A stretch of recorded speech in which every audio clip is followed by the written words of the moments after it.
একটা কথা বলি শোনো মেয়েরা, জীবনে আর যাই করো অ্যাটলিস্ট একটু সেলফ ডিপেন্ডেন্ট হয়েও, যেন তোমার নিজের মন ভালো করার ক্ষমতাটা তোমার থাকে, যেন নিজেকে কোনো দিন বোঝা মনে না হয়, যেন নিজেকে নিজের পিরিয়ডের সময় একটা বিশাল বড় আমুলের ডার্ক চকলেট এনে দিতে পারো, যেন হুটহাট 2-4টে শপিং করে আইসক্রিম খেতে খেতে বাসায় চলে আসতে পারো, যেন এক্সটেট লাগলে ঘণ্টাখানেক পার্লারে গিয়ে বিভিন্ন স্কিন কেয়ার নিতে পারো, কিংবা পছন্দের কোনো রেস্টুরেন্টে কিংবা লাইব্রেরিতে কিছুক্ষণ কাটিয়ে আসতে পারো।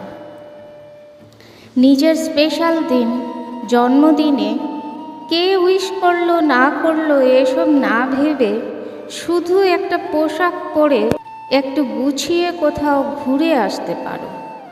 এসবের জন্য যেন কারো আশায় বসে থাকতে না হয়, যেন মন খারাপের সময় কেউ কেন মন ভালো করার চেষ্টা করছে না এটা নিয়ে পড়ে না থেকে নিজেই একটা ইন্টারেস্টিং কিছু করে ফেলতে পারো।